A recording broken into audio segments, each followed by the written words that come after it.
Friends, Kannada movie ಬ್ಲಾಗ್ಗೆ ಸ್ವಾಗತ. ಇವತ್ತು ನಾವು ಮಾತಾಡಕ್ ಹೊರಟಿರೋ ಸಿನಿಮಾ ನಿಮ್ಮ ನಿದ್ದೆ ಕೆಡಿಸೋದು ಖಂಡಿತ. ಈ ಕಥೆ ಶುರುವಾಗೋದು ದಟ್ಟವಾದ ಕಾಡಿನ ಮಧ್ಯೆ ಅಡಗಿರೋ ಒಂದು ಹಳೆಯ ಕಟ್ಟಡದಿಂದ. ಆ ಕಟ್ಟಡದ ಒಳಗೆ ಹೋದ್ರೆ ಗೋಡೆಗಳ ಮೇಲೆ ಬೆಚ್ಚಿ ಬೀಳಿಸುವ ಚಿತ್ರಗಳಿವೆ. ಅದರಲ್ಲಿ ಒಂದು ಕರಾಳ ದೇವತೆಯ ಚಿತ್ರವಂತೂ ತುಂಬಾ ವಿಚಿತ್ರವಾಗಿದೆ.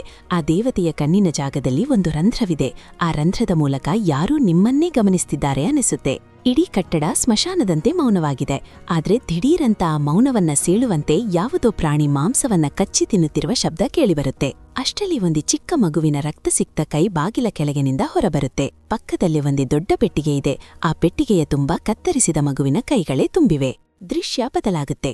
ನೆಲದ ಮೇಲೆ ಒಬ್ಬ ವ್ಯಕ್ತಿ ರಕ್ತದ ಮಡುವಿನಲ್ಲಿ ಸತ್ತು ಬಿದ್ದಿದ್ದಾನೆ. ಅವನ ಪಕ್ಕದಲ್ಲೇ ಅವನ ಮಗಳು ಈಸಾ ನಿಂತಿದ್ದಾಳೆ. ಈಸಾ ತನ್ನ ತಂದೆಯನ್ನೇ ಕೊಂದಿರುತ್ತಾಳೆ.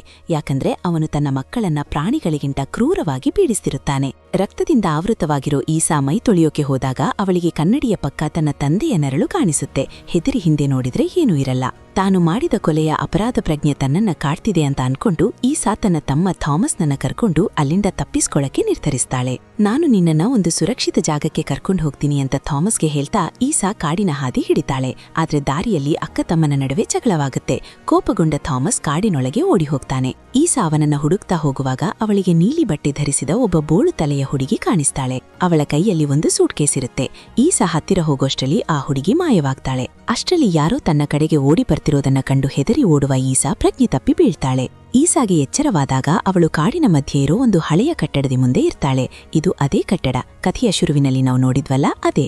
ಅವಳು ಒಳಗೆ ಹೋಗಿ ಚಿತ್ರಗಳನ್ನ ಗಮನಿಸ್ತಾಳೆ. ಒಂದು ಚಿತ್ರದಲ್ಲಿ ಮಕ್ಕಳ ಜೊತೆ ಸನ್ಯಾಸಿನಿಯರಿದ್ದಾರೆ. ಇನ್ನೊಂದರಲ್ಲಿ ಮೇಕೆಯ ಚಿತ್ರವಿದೆ. ಮೆಟ್ಟಿಲ ಮೇಲೆ ಯಾರೂ ಓಡಿದ್ದನ್ನ ಕಂಡು ಅವಳು ಅವರನ್ನ ಹಿಂಬಾಲಿಸ್ತಾಳೆ. ಅಲ್ಲಿ ಅವಳಿಗೆ ಕರಾಳ ದೇವತೆಗಳ ಚಿತ್ರ ಕಾಣಿಸುತ್ತೆ. ಭಯದಿಂದ ಈಸಾ ಕೆಳಗೆ ಬಂದಾಗ ಅವಳಿಗೆ ಕೆಲವು ಸನ್ಯಾಸಿನಿಯರು ಸಿಗ್ತಾರೆ. ಅವರು ತುಂಬಾ ಮೃದುವಾಗಿ ಮಾತಾಡ್ತಾ, ಹೆದರ್ಬೇಡ ಮಗಳೇ, ಇದೊಂದು ಚರ್ಚ್ ಅನಾಥಾಶ್ರಮ ಅಂತ ಹೇಳ್ತಾರೆ. ಈಸಾ ತನ್ನ ತಮ್ಮನ ಬಗ್ಗೆ ಕೇಳಿದಾಗ ಅವರು ಥಾಮಸ್ ಇಲ್ಲೇ ಇದ್ದಾನೆ, ನಮಗೆ ಕಾಡಿನಲ್ಲಿ ಸಿಕ್ಕಿದ ಅವನನ್ನ ನಾವು ಕರ್ಕೊಂಡ್ ಬಂದ್ವಿ ಅಂತ ಹೇಳ್ತಾರೆ. ಥಾಮಸ್ನನ್ನ ನೋಡಿ ಈಸಾಗೆ ನಿರಾಳವಾಗುತ್ತೆ.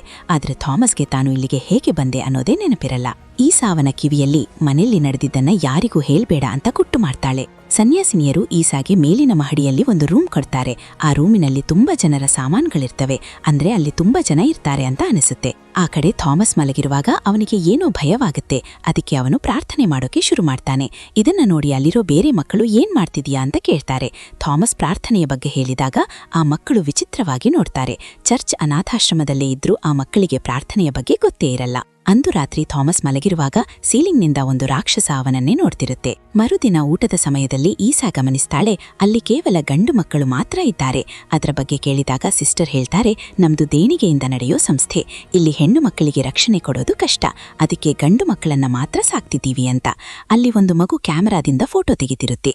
ಈಸಾ ಕ್ಯಾಮೆರಾದ ಒಳಗೆ ನೋಡಿದಾಗ ಅವಳಿಗೆ ತನ್ನ ಸತ್ತ ತಂದೆಯ ಚಿತ್ರ ಕಾಣಿಸಿ ಬೆಚ್ಚಿ ಬೀಳ್ತಾಳೆ. ಈಸಾ ಸಿಸ್ಟರ್ ಹತ್ರ ಹೋಗಿ, ನಾನು ಇಲ್ಲೇ ಶಾಶ್ವತವಾಗಿ ಇರಬಹುದಾ ಅಂತ ಕೇಳ್ತಾಳೆ. ಸಿಸ್ಟರ್ ಒಪ್ಪಿಕೊಳ್ತಾರೆ. ಥಾಮಸ್ಗೆ ಒಂದು ಒಳ್ಳೆ ಭವಿಷ್ಯ ಸಿಗಲಿ ಅಂತ ಅವನನ್ನ ಯಾರಾದ್ರೂ ದತ್ತು ತಗೊಳ್ಳೋ ತರ ಮಾಡಿ ಅಂತ ಈಸಾ ಕೇಳ್ತಾಳೆ. ಸಿಸ್ಟರ್ ಅವಳಿಗೆ ಇಡೀ ಅನಾಥಾಶ್ರಮ ತೋರಿಸ್ತಾರೆ. ಆದ್ರೆ ಮದರ್ ರೂಮ್ ಒಳಗೆ ಮಾತ್ರ ಹೋಗ್ಬಾರ್ದು ಅಂತ ಎಚ್ಚರಿಸ್ತಾರೆ. ಹೊರಗಡೆ ಮಕ್ಕಳು ಮಾತಾಡ್ತಿರುವಾಗ ಮೈಸೆಲ್ ಅನ್ನೋ ಹೆಸರನ್ನ ಹೇಳ್ತಾರೆ. ಮೈಸೆಲ್ ಅಂದ್ರೆ ಮಕ್ಕಳನ್ನ ತಿನ್ನೋ ಒಬ್ಬ ರಾಕ್ಷಸಿ ಅಂತ ಮಕ್ಕಳು ಥಾಮಸ್ಗೆ ಹೇಳ್ತಾರೆ. ಒಂದು ದಿನ ಥಾಮಸ್ ಅನಾಥಾಶ್ರಮದ ಮಕ್ಕಳ ಜೊತೆ ಜಗಳ ಮಾಡ್ತಾ, ನನ್ನ ಅಕ್ಕನನ್ನ ಹಗುರವಾಗಿ ತಗೋಬೇಡಿ, ಅವಳು ನಮ್ಮಪ್ಪನನ್ನೇ ಕೊಂದಿದ್ದಾಳೆ, ನಿಮ್ಮನ್ನ ಸುಮ್ಮನೆ ಬಿಡಲ್ಲ ಅಂತ ಹೇಳ್ತಾನೆ.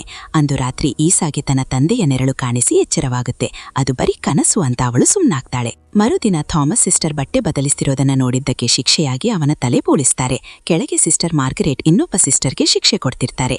ಒಡೆದ ವಿಗ್ರಹದ ಚೂರುಗಳ ಮೇಲೆ ಆ ಸಿಸ್ಟರ್ ನಗ್ತಾ ನಡ್ತಿರ್ತಾಳೆ. ಈಸಾ ಇದನ್ನ ತಡೆಯೋಕೆ ಹೋದಾಗ ಸಿಸ್ಟರ್ಸ್ ಹೇಳ್ತಾರೆ, ಇವಳು ತನ್ನ ರಕ್ತ ಮತ್ತು ನೋವನ್ನ ದೇವರಿಗೆ ಅರ್ಪಿಸ್ತಿದ್ದಾಳೆ ಅಂತ. ಇದು ಚರ್ಚ್ ಅನಾಥಾಶ್ರಮವೋ ಅಥವಾ ಬೇರೇನೋ ಅಂತ ಈಸಾಗೆ ಅನುಮಾನ ಶುರುವಾಗುತ್ತೆ. ಥಾಮಸ್ ನನ್ನ ತಮ್ಮ ಗುಂಪಿಗೆ ಸೇರಿಸ್ಕೋಬೇಕು ಅಂದ್ರೆ ಸ್ಟೋರ್ ರೂಮಿಂದ ಬಟ್ಟೆ ತರಬೇಕು ಅಂತ ಮಕ್ಕಳು ಅವನನ್ನ ಕತ್ತಲೆ ರೂಮ್ಗೆ ಕಳಿಸ್ತಾರೆ. ಅಲ್ಲಿ ಥಾಮಸ್ ಮಿಸ್ ಆಗೋದನ್ನ ನೋಡಿ ಸಿಸ್ಟರ್ಸ್ ಆತಂಕ ಪಡ್ತಾರೆ. ಮದರ್ ಈ ಮಗುವಿನ ವಾಸನೆ ಕಂಡುಹಿಡಿದ್ರೆ ಕಷ್ಟ ಅಂತ ಅವರು ಮಾತಾಡ್ಕೊಳ್ಳೋದನ್ನ ಈಸಾ ಕೇಳ್ತಾಳೆ. ಕತ್ತಲೆ ರೂಮಿನಲ್ಲಿ ಥಾಮಸ್ಗೆ ಒಂದು ದೊಡ್ಡ ಕೈ ಕಾಣಿಸುತ್ತೆ. ಯಾರೋ ಅವನ ಬಾಯಿ ಮುಚ್ಚಿ ಎಳ್ಕೊಂಡು ಹೋಗ್ತಾರೆ. ಸಿಸ್ಟರ್ಸ್ ಮಕ್ಕಳಿಗೆ ಬುದ್ಧಿ ಹೇಳಿ ಥಾಮಸ್ನನ್ನ ಹುಡುಕ್ತಾರೆ. ಮರುದಿನ ಥಾಮಸ್ ಮಲಗಿರುವಾಗ ಈಸಾ ಕೇಳಿದ್ರೆ ಅವನು ನಾನು ದೊಡ್ಡ ಕೈ ಮತ್ತು ಭಯಾನಕ ಕಣ್ಣುಗಳನ್ನ ನೋಡಿದ್ದೆ ಅಂತ ಹೇಳ್ತಾನೆ. ಊಟದ ಸಮಯದಲ್ಲಿ ಸಿಸ್ಟರ್ ಹೇಳ್ತಾರೆ, ಥಾಮಸ್ನ ಗೆಳೆಯನನ್ನ ಯಾರೋ ದತ್ತು ತಗೋತಿದ್ದಾರೆ ಅಂತ.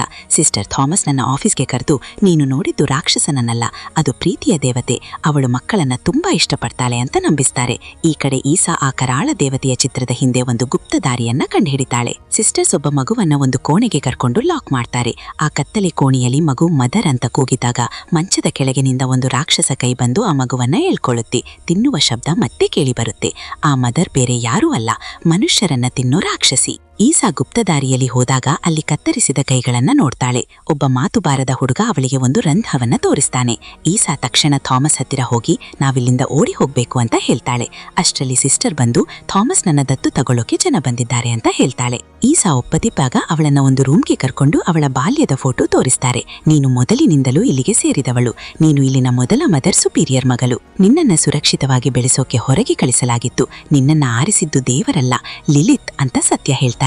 ಆ ಕರಾಳ ದೇವತೆಯೇ ಲಿಲಿತ್. ಆಡಮ್ನ ಮೊದಲ ಹೆಂಡತಿ ಲಿಲಿತ್ ಅಂತಲೂ, ತಾವು ದೇವರ ಸೇವಕರಲ್ಲ, ಲಿಲಿಯಮ್ಸ್ ಲಿಲಿತ್ನ ಸೇವಕರು ಅಂತಲೂ ಅವರು ಹೇಳ್ತಾರೆ. ಈಸಾ ಅವರ ಮೇಲೆ ಅಟ್ಯಾಕ್ ಮಾಡಿ ತಪ್ಪಿಸ್ಕೊಳ್ಳಕ್ಕೆ ನೋಡ್ತಾಳೆ. ಅಷ್ಟರಲ್ಲಿ ಈಸಾಳ ತಂದೆಯ ಕೊಲೆಯ ಕೇಸ್ ಇನ್ವೆಸ್ಟಿಗೇಟ್ ಮಾಡೋಕೆ ಬಂದ ಪೊಲೀಸರು ಅಲ್ಲಿಗೆ ತಲುಪ್ತಾರೆ. ಸಿಸ್ಟರ್ ಪೊಲೀಸರಿಗೆ ಸುಳ್ಳು ಹೇಳ್ತಾಳೆ. ಈಸಾ ಕಿಟಕಿಯ ಮೇಲೆ ಬಡಿದು ಅವರಿಗೆ ಸನ್ನೆ ಮಾಡ್ತಾಳೆ. ಸಿಸ್ಟರ್ ಒಬ್ಬ ಪೊಲೀಸ್ನನ್ನ ಶೂಟ್ ಮಾಡ್ತಾಳೆ. ಮತ್ತೊಬ್ಬ ಸಿಸ್ಟರ್ ಇನ್ನೊಬ್ಬ ಪೊಲೀಸ್ ಮೇಲೆ ಅಟ್ಯಾಕ್ ಮಾಡ್ತಾಳೆ. ಇಡೀ ಸಿಸ್ಟರ್ಸ್ ಗುಂಪು ಥಾಮಸ್ ನನ್ನ ಮದರ್ಗೆ ಬಲಿ ಕೊಡೋಕೆ ತಯಾರಿ ಮಾಡ್ತಾರೆ. ಈಸಾಳನ್ನ ಕಟ್ಟಿ ಹಾಕಿರ್ತಾರೆ. ಆ ಮೂಕ ಹುಡುಗ ಈಸಾಳನ್ನ ಬಿಡಿಸ್ತಾನೆ. ಈಸಾ ಓಡಿ ಬಂದಾಗ ಸಿಸ್ಟರ್ ಮಾರ್ಗರೇಟ್ ಹೇಳ್ತಾಳೆ, ಲಿಲಿತ್ನ ಯೋಜನೆ ಪೂರ್ತಿಯಾಗಿದೆ. ಈ ದೊಡ್ಡ ಬಲಿಯಿಂದ ಅವಳು ಪ್ರಪಂಚವನ್ನ ಆಳ್ತಾಳೆ ಅಂತ ಹೇಳಿ ತಾನೇ ಶೂಟ್ ಮಾಡ್ಕೊಂಡು ಸಾಯ್ತಾಳೆ. ಥಾಮಸ್ ನನ್ನ ಸೈತಾನನ ಗುಂಡಿಗೆ ಎಸೆಯಲಾಗುತ್ತೆ. ಈಸಾ ಅಲ್ಲಿಗೆ ಹೋಗಿ ನೋಡಿದ್ರೆ ಲಿಲಿತ್ ಆ ಪೊಲೀಸ್ ಮತ್ತೊಬ್ಬ ಸಿಸ್ಟರ್ನನ್ನ ಕಿಂದಿರುತ್ತಾಳೆ. ಥಾಮಸ್ ಅಡಗಿ ಕುಳಿತಿರುತ್ತಾನೆ. ಈಸಾ ಅವನನ್ನ ರಕ್ಷಿಸಿ ಹೊರಗೆ ತರ್ತಾಳೆ. ಲಿಲಿತ್ ಇವರನ್ನ ಅಟ್ಟಿಸ್ಕೊಂಡು ಬರ್ತಾಳೆ. ಹೋರಾಟದ ಮಧ್ಯೆ ಲಿಲಿತ್ ಈಸಾಗೆ ಕಚ್ಚುತ್ತಾಳೆ. ಥಾಮಸ್ ಗನ್ನಿಂದ ಶೂಟ್ ಮಾಡಿ ಲಿಲಿತ್ ನನ್ನ ಮತ್ತೆ ಆ ಗುಂಡಿಗೆ ಬೀಳಿಸ್ತಾನೆ. ಅಕ್ಕ ತಮ್ಮ ಅಲ್ಲಿಂದ ತಪ್ಪಿಸ್ಕೊಂಡು ಓಡ್ತಾರೆ. ಥಾಮಸ್ ಉಳಿದ ಮಕ್ಕಳನ್ನ ಉಳಿಸೋಣ ಬನ್ನಿ ಅಂದಾಗ ಈಸಾ ನೀನು ಇಲ್ಲೇ ಇರು, ನಾನು ಹೋಗಿ ಬರ್ತೀನಿ ಅಂತ ಮೇಲಕ್ಕೆ ಹೋಗ್ತಾಳೆ. ಬಹಳ ಹೊತ್ತಾದ್ರೂ ಈಸಾ ವಾಪಸ್ ಬರದಿದ್ದಾಗ ಥಾಮಸ್ ಮೇಲಕ್ಕೆ ಹೋಗಿ ನೋಡ್ತಾನೆ. ಅಲ್ಲಿ ಕಂಡು ದೃಶ್ಯ ಅವನನ್ನ ಬೆಚ್ಚಿ ಬೀಳಿಸುತ್ತೆ. ಈಸಾ ರಕ್ತ ಸಿಕ್ತ ಮುಖದಿಂದ ಕುಳಿತಿರುತ್ತಾಳೆ. ಅವಳ ಪಕ್ಕದಲ್ಲಿ ಮಕ್ಕಳು ಹೆದರಿ ನಡುಗ್ತಿರ್ತಾರೆ. ಈಸಾ ಆಲ್ರೆಡಿ ಒಂದು ಮಗುವನ್ನ ತಿಂದಿರುತ್ತಾಳೆ. ಸಿಸ್ಟರ್ಸ್ ಅವಳಿಗೆ ಇನ್ನೊಂದು ಮಗುವನ್ನ ತಿನ್ನೋಕೆ ಕೊಡ್ತಾರೆ. ಇಲ್ಲಿ ನಮ್ಗೆ ಅರ್ಥವಾಗೋದೇನೆಂದ್ರೆ ಲಿಲಿತ್ ಆರಿಸಿದ್ದು ಈಸಾಳನ್ನೇ. ಅವಳು ಕಚ್ಚಿದಾಗ ಸೈತಾನನ ಶಕ್ತಿ ಈಸಾಳ ದೇಹವನ್ನ ಆವರಿಸಿದೆ. ಈಸಾ ಈಗ ಹೊಸ ಮದರ್ ಆಗಿದ್ದಾಳೆ. ಯಾವುದರ ವಿರುದ್ಧ ಅವಳು ಹೋರಾಡಿದ್ಲೋ ಈಗ ಅವಳೇ ಆ ಸೈತಾನಿ ಪಂಥದ ನಾಯಕಿಯಾಗಿ ಬದಲಾಗಿದ್ದಾಳೆ. ತನ್ನ ತಮ್ಮನನ್ನೇ ತಿನ್ನೋ ಹಸಿವಿನೊಂದಿಗೆ ಈ ಸಿನಿಮಾ ಮುಕ್ತಾಯವಾಗುತ್ತೆ.